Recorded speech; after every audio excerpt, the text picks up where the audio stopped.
Yes, children. So now we'll learn about self-inductance of a solenoid. The phenomena of self-inductance induces an induced current. It give rise to an induced current and hence the induced EMF in the coil. So for a coil, we have considered a coil whose length is L, area is A, and this area can be considered as pi r square, where r stands for the radius of the coil. It is carrying a current I, and number of turns, total number of turns is L. Number of turns per unit length, small n is total number of turns per unit length. So what is total number of turns? N into capital L, right? According to the, yes, we know that for a solenoid, since magnetic field of a solenoid is given by mu naught n I, right?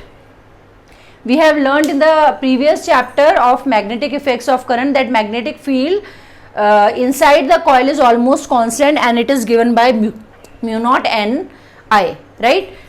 Now if we calculate magnetic field of each turn, magnetic field of each turn, let us say B, magnetic flux, not field, magnetic flux of each turn, phi is equals to B into A.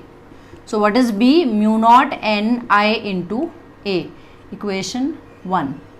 Now the magnetic flux of whole coil, अभी एक turn का magnetic flux इतना है, पूरे coil का कितना होगा? Mu naught N I into total number of turns. And what is total number of turns?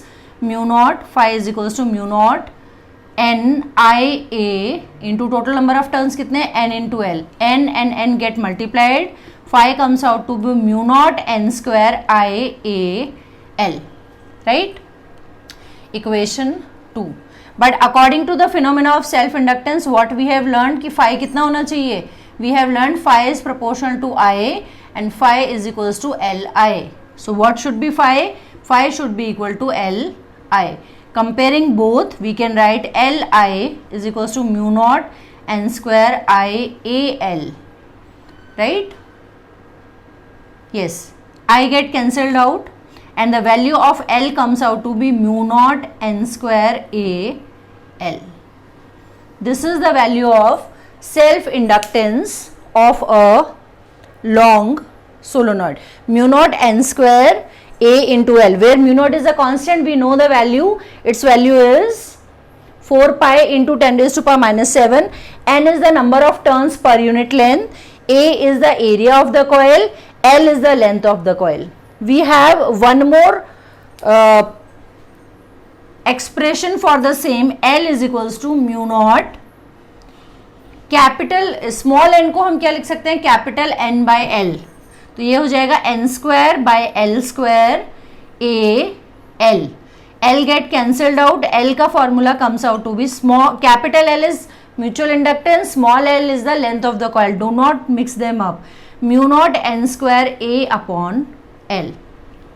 So for a numerical in which the number of turns per unit length is given, we will use mu naught n square A L, and in the numerical where total number of turns are given, we will use mu naught n square A by L, right? So what are the factors on which the self inductance of a coil depends?